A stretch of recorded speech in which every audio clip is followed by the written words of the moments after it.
세종은 시스템을 구축한 사람이고 정조는 정말 똑똑한 그 한 사람이 모든 걸 이끌어가는 사람이 실제로 그래가지고 정조가 1800년에 죽어요. 죽자마자 정조를 대체할 수 있는 사람이 없는 거예요. 그래서 정조가 죽자마자 시작한 시스템이 세도정치예요. 그때부터 무너졌군요. 완벽히 무너져 버린 거예요.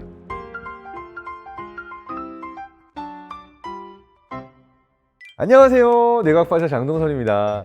옆에 보시죠. 최태성쌤, 제가 너무 좋아하는 형님, 큰별쌤인데요. 우리가 한편으로는 너무 아쉬울 것 같아서 가시려는 분 바짓가랑이를 잡아서 조금만 더 있어달라고 하고 잡았습니다. 그래서 오늘 지난 시간과 이어서 얘기를 한번 해볼 텐데요. 좀 오늘은 긍정적으로 얘기를 해보고 싶어요. 분열, 갈등, 증오, 사실 역사 속에서 보면은 많이 겪었을 거란 말이죠. 그런데 그때마다 지혜로 화합을 만들어내고 분열의 시기를 아울렀던 리더들은 어떤 특성을 가지고 있었을까? 그리고 대표적으로 어떤 리더를 꼽을 수 있을까? 이 얘기를 좀 해보고 싶어요. 너무 좋은 질문이에요. 저는 그 분열의 시대의 탁월성을 보여줬던 리더, 역사 속에서 두 분을 좀 꼽아본다면 첫 번째는 역시 세종대왕. 세종대왕. 네.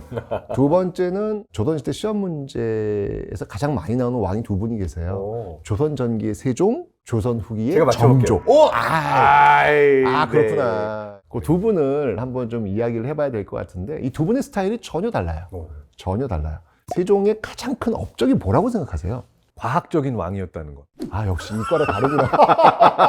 나 이렇게 답 나올 줄은 정말 몰랐네. 아니, 치고 세종하면 제일 업적이 뭡니까? 한글 창제. 그렇지. 그렇게 나올 줄 알았더니 맞아요. 과학. 야, 내가 진짜. 아니 한글이 얼마나 과학적인 언어인데요. 제가 외국 친구들한테 이야기하면 한글에 대해서 너무너무 자랑스러운 게 다른 나라들은 그냥 이 언어라는 게 만들어진 게 우리랑 다르다. 한글이라는 건 기억, 니은, 발음할 때 어떻게 발음 나오는지 혀의 구조, 심지어 이 자음, 모음 나눠놓은 거 수학적이에요. 그리고 정말 쉽게 배울 수 있고. 그래서 정말 한글 같은 과학적인 언어는 없다. 제가 설득하면은 다 설득되더라고요. 또 이렇게 또 연결을 하네. 너무 스마트해요. 너무 스마트해. 어쨌든 과학적인 마인드를 가진 사람만이 만들 수 있었던 부분이기도 하고 혼자 만든 게 아니지 않아요? 맞습니다. 네. 같이 만들었는데 중요한 건 뭐냐면 훈민정음을 세상에 내놨을 때 어마어마한 반발, 어마어마한 반대에 부딪히게 돼요. 어떤 반대가 있었을 것 같아요? 글을 읽고 쓸 줄 알고 이거 공부하느라고 엄청 노력 많이 했는데 갑자기 농민도 누구나 다 글을 읽을 수 있게 만들면 내 걸 뺏기는 느낌이 드니까 맞아요. 내가 가진 걸 안 내놓으려는 마음들 가지고 있는 사람이 많았을 것 같아요. 그런 사람 중에 한 명일 것 같아. 아니요. 전 절대 아닙니다. 진짜 근데 방금 말씀하신 대로 선비들이 어렵게 공부하는데 이렇게 쉬운 훈민정음을 내놓으면 공부 안 한다는 이야기예요. 그래서 어렵게 공부하는 선비들의 공부 자세가 흐트러질 수 있기 때문에 반포하면 안 된다라는 반대가 있었고, 또 두 번째 반대 중에 하나는 뭐였냐면 우리는 중국을 사대하고 있는데 중국의 문화의 영향을 받으면서 그 안에서 가고 있는데 우리가 중국과 다른 문자를 사용한다? 이건 오랑캐의 짓이다 라고 반대를 해요. 또 다른 이유는 뭐냐면 세종이 이걸 바꾸려고 했던 이유가 뭔지 아세요? 세종이 문자를 만들려고 했던 이유는 뭐냐면 많은 백성들에게 도덕, 윤리 그것이 무엇인지를 알려주고 싶었던 거예요.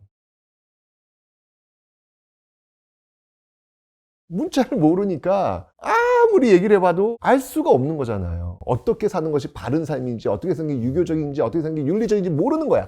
그래서 이렇게 쉽게 문자를 통해서 이걸 알려줘야 되지 않겠느냐라고 이야기를 했는데, 그래서 이제 반포를 한 건데, 그때 반대 상소 중에 하나 또 뭐였냐면 그렇게 문자를 바꾼다고 해서 그들은 바뀌지 않습니다.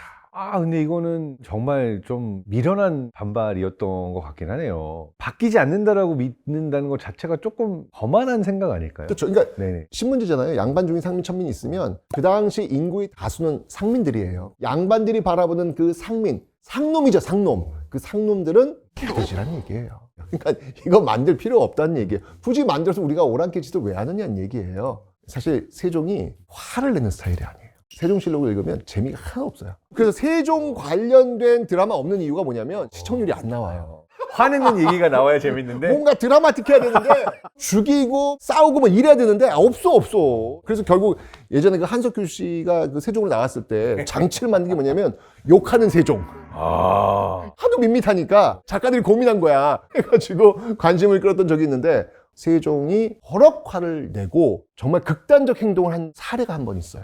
그게 뭐냐면 바로 이 반대 상소. 문자 바꿔봐야 그들은 바뀌지 않습니다. 거기에 화가 나셨구나. 그때 뭐라고 하냐면 나의 백성을 그렇게 이야기하지 말라 라고 하면서 그 이야기했던 신하를 감옥에 가둬버립니다. 감동인데요. 세종은 원래 그런 스타일이 아니거든요. 굉장히 강한 믿음을 갖고 있었네요. 사람에 대한. 아, 그렇죠. 그렇게 극심한 반대 속에서도 세종 과연 어떻게 이걸 처리했을까? 궁금하네요. 어떤 정책을 지금 내놓는 거잖아요. 네. 그 많은 반대들이 있는데 사람들은 잘 안 바뀌려고 하는 경향이 그렇죠. 또 세잖아요. 다 재상들, 다 공부한 분들일 텐데 그럼요. 자기가 가진 거 내놓기 싫어하는 이들을 어떻게 설득했을까? 세종은 자신의 주장을 이렇게 막 밀고 가는 스타일이 아니에요. 1443년에 훈민정음을 창제하거든요. 반대가 엄청 심한 거예요.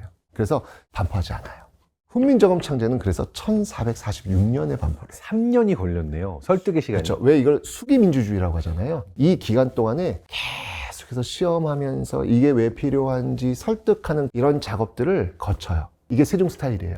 또 세종시대 때 어떤 스타일이 있었냐면은 어떻게 보면 우리 조선시대 최초의 국민투표? 지금의 국민투표라고 하면 조금 이제 그렇지만 좀 쉽게 좀 이해가 되려면 당시 그 세법을 바꾸려고 하는 거예요. 근데 세법을 바꿀 때 이 세법은 세금을 내는 사람들이 책임을 져야 되는 부분들이잖아요. 그 사람들이 이제 이게 돈을 부과해야 되니까. 그래서 전국에 있는 사또를 다 시켜가지고요. 세법을 바꿨을 때 좋은지 싫은지 찬반을 물어봐요. 와, 이것도 대단한데요? 엄청나죠? 네. 실제로 사람들을 접하고 있는 사또들이야말로 민심을 읽을 수도 있고 뭐가 필요한지를 더 잘 알 테니까. 그렇죠. 그래서 직접 다 물어봐요. 그래서 세법을 바꾸자라는 표가 더 많이 나와요. 그럼 가면 되잖아요. 근데 안 가요. 왜냐면 40%의 반대는 왜 반대했는지를 또 물어봐요. 또 물어봐요. 와. 그리고 연구하고 고민하고 반대하는 사람들의 부작용 이런 것들을 다 고려해가지고 몇 년 뒤에 세법 개정을 내놓습니다. 이거는 지금의 정치하는 사람들이 정말 배워야 되는 부분이겠네요. 나랑 전혀 다른 의견을 가지고 극심한 반대를 하고 있는 상대편을 이해하기 위한 노력을 하는 그렇죠. 거잖아요. 그리고 이 노력을 통해서 변화를 만들어냈을 때 더 큰 변화를 만들어낼 수 맞습니다. 있었다. 그래서 세종실록을 관통하는 세종의 어록은 경의 의견은 어떠한가? 끊임없이 물어봐요. 경의 의견은 어떠한가? 그리고 그 경의 의견이 나한테 직격탄으로 올라오는 직언이라고 하죠.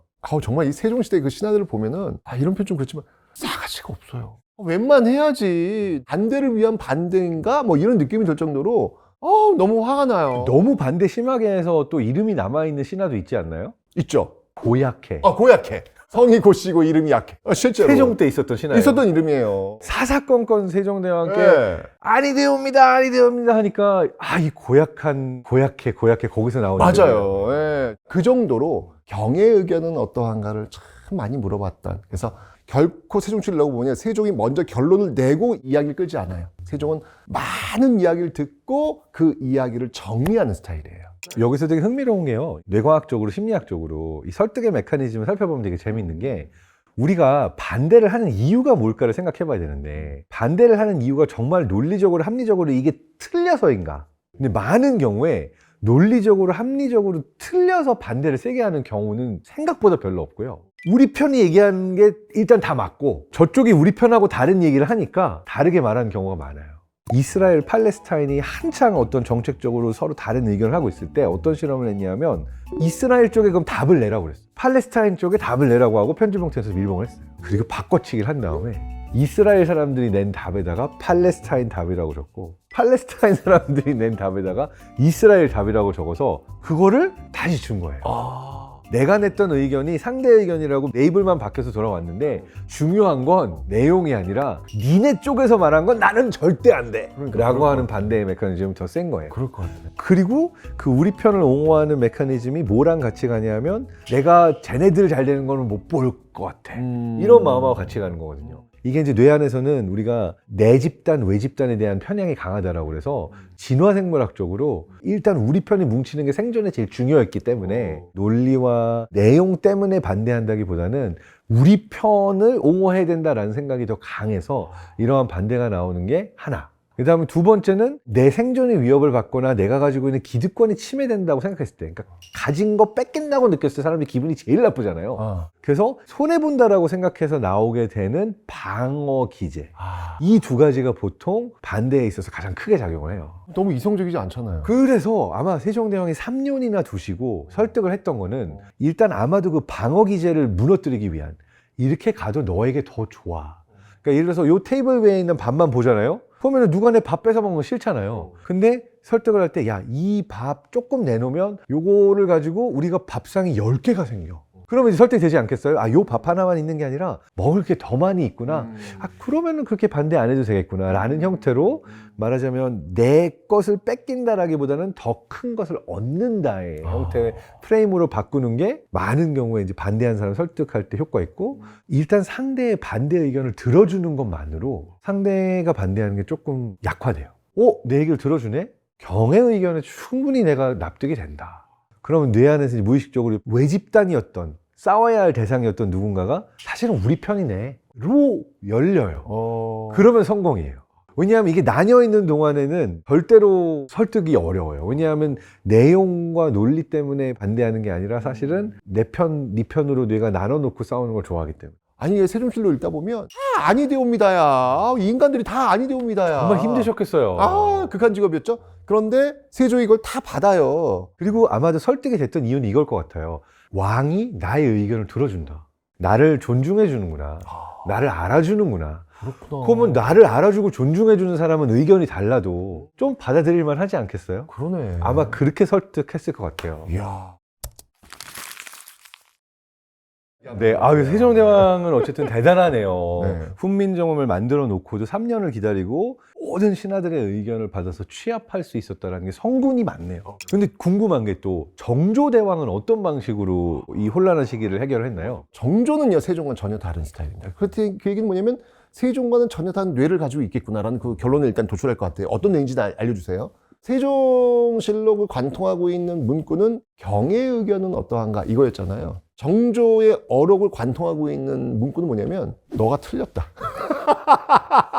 전혀 달라요. 공개 면박을 너무 잘 줘요, 이분은. 너가 틀렸다. 늘 이런 식이에요. 신하들이 전하, 논어에 보면 이런 이야기가 이렇게 있습니다. 너 틀렸다. 그거 논어 아니라 맹자다. 몇 페이지, 몇 배째 줄이 확인해 봐라. 그럼 이제 거기 공개 면박 당한 거잖아요. 생각해보세요. 내가 그 공개 면박 당하면 얼마나 열받아요. 인간이 맞는 자만 확인해 본단 말이에요. 정확히 맞아요. 정조는 너무 천재. 너무 많이 알고 있고 너무 똑똑해요. 심지어는 신하들 못 믿으니까 안 되겠다. 너희들 나랑 같이 공부하자. 조선은 원래 신하들이 왕을 가르치는 거예요. 왕은 어리니까 신하들 나이가 많고 이게 시스템이에요, 시스템. 그걸 경연이라 그래요, 경연.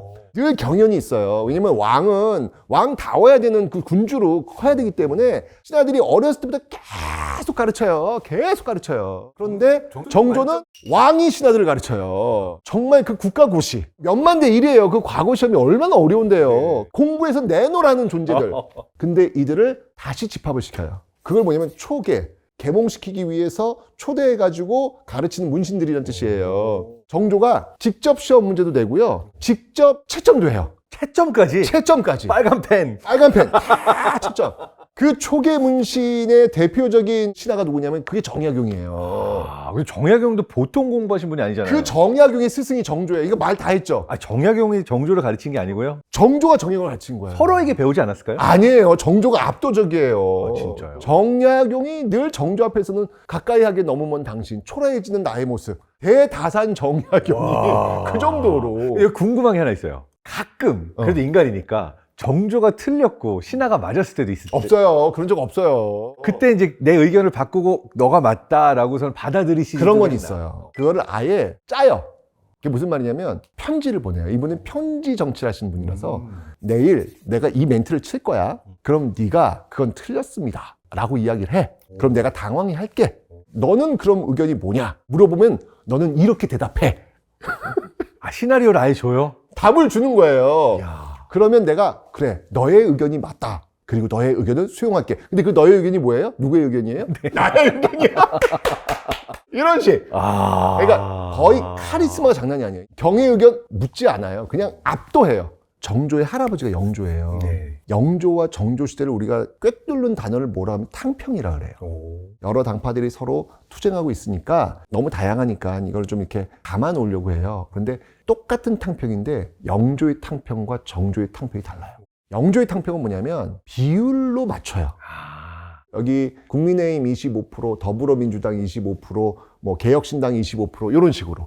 이렇게 비율로 맞춰가지고 이걸 탕평, 각자의 다양성을 존중해 주는 거예요. 근데 정조의 탕평은 아니에요. 여기는 박 터지게 싸워요. 누가 옳은지 판정을 해서 그들이 맞으면 등용하는 거예요. 와, 이거 약간 스티브 잡스 스타일이네요. 아, 그래요? 왜냐면 스티브 잡스도 굉장히 카리스마가 넘쳐가지고 네. 이러한 이야기가 전기에 나와 있어요. 모난 돌들을 세탁기 같은 데 넣고 정말 부딪히고 갈려서 이게 나와야 매끈한 예쁜 돌이 돼서 나온다. 정조 스타일이에요. 그래서 똑똑한 사람들을 뽑아가지고 진짜 박터지게 싸우고 내가 왜 맞는지 이 디자인이 왜 돼야 되는지 정말 티키타카를 극단적으로 해서 완성품을 만들어내는 스타일. 중요한 건 뭐냐면 그 예쁜 돌이 나왔다를 판정해 줄 수 있는 능력이 정조는 있는 거예요. 아, 그렇죠. 그 능력이 또 스티브 잡스에게도 있었다라고 그렇죠. 얘기를 하는 거죠. 근데 그거는 굉장히 좋은 방식인 게 우리끼리 너냐 나냐가 아니라 누가 봐도 판정했을 때 아, 이거야 라고 둘 수 있는 메커니즘을 뒀다라는 게 시스템 있는 정치잖아요. 감정을 빼고 합리적이고 논리적인 판단을 위한 시스템을 만들어 놓고 그 안에서 통치를 했기 때문에 잘 나온 게 아닐까 생각이 됩니다. 오늘 기가 막히네. 휴보님들은 세종 스타일을 원하십니까? 정조 스타일을 원하십니까? 재밌다. 댓글로 한번 이유까지 한번 달아보시기 바랍니다. 근데 여기서 이제 양쪽을 약간만 시뮬레이션 해보면 재밌는 네. 게 의외로 세종 스타일보다 정조 스타일을 더 좋아하는 사람들이 많을 거예요. 그래요? 왜냐면 회사에서 이렇잖아요. 전체 회의가 열렸어. 장 팀장 일어나서 발표해봐. 의견이 어떤가? 이거 되게 부담되거든요. 근데 그게 아니라 정조 스타일은 뭐냐면 상무님이 미리 이메일을 줬어. 너 이거 말해? 알겠습니다. 하고서는 일어나서 그 말을 하면 되잖아요. 그러니까 회사에서는 오히려 정조 스타일을 더 그렇죠. 좋아할 수도 정조는 있죠. 각자의 이야기를 딱딱딱 판단해가지고 넌 안 돼, 넌 안 된다. 너 맞아. 이런 식으로 가는 거잖아요. 그런 CEO가 있으면 회사에서 좋아하죠. 정조 스타일이 사실은 결론을 꺼내는데 되게 이상적이에요. 빠르잖아요. 그리고 현명하니까. 근데 중요한 건 뭐냐면 그거를 최종적으로 판단하는 사람이 사라져. 이러면 그 시스템이 무너져 버리는 거예요. 그 정조 없이 안 돌아가네요. 그렇죠. 세종은 시스템을 구축한 사람이고 정조는 정말 똑똑한 한 사람이 모든 걸 이끌어가는 사람이 실제로 그래가지고 정조가 1800년이 죽어요. 정조를 대체할 수 있는 사람이 없는 거예요. 그래서 정조가 죽자마자 시작한 시스템이 세도 정치예요. 그때부터 무너졌구나. 완벽히 무너져 버린 거예요. 이 모든 것들을 판단해 줄 사람이 사라져 버린 거예요. 그러니 소수 가문이 들어와가지고 완전히 감나라 배나라 이걸 다 하면서 그 19세기 혼란의 시대로 그냥 빠져버리게 된 거죠. 아, 그런 단점이 있네요. 단점이 있죠. 그래서 세종의 시대는 이렇게 어떤 시스템을 구축해 놨기 때문에 그 이후에 문종, 세조 시대를 거치면서 조선 전기를 탄탄하게 흘러갈 수 있는 그런 기반을 구축한 반면에 정조 촉촉촉촉 갔죠. 조선 후기 르네상스 시대를 만들었다라고 할 정도로. 하지만 정조 사후에 정조를 대체할 수 있는 사람이 없는 그런 어떤 장단점도 분명히 있음을 인지를 하시면서 다시 한번 여러분들은 세종 스타일이십니까? 정조 스타일이십니까? 아, 여러분 댓글로 올려주시고요. 어떤 쪽이세요? 사실 저는 기본적으로 한 사람이 모든 것들을 결정하는 거에 대한 위험성을 저는 세종 스타일 가겠습니다. 저도 사실은 세종 스타일. 조금 늦더라도 사람들의 그 의견들을 모아서 함께 가는, 저는 한 사람이 10걸음보다는 10사람이 한 걸음을 선호하는 사람이기 때문에 저는 그렇게 가고 싶습니다. 세종 스타일입니다, 저는요. 어떻습니까? 지금 시대는 또 정조 같은 스타일이 필요할 수도 정조 있긴 스타일. 한데 딱 정조 스타일이야. 또 많은 게 많아가지고 모르는 사람 있으면 바로바로 무시할 스타일. 논문 찾아보세요. 근데 저도 사실은 개인적으로는 말씀하신 세종 스타일을 너무 좋아하긴 합니다. 여러분도 고민해 주시고 댓글 많이 올려주세요. 오늘 나와주셔서 너무너무 감사하고요. 너무 감사합니다. 너무 재밌었어. 눈물 날 정도 너무 재밌었어. 눈물 나잖아, 이봐.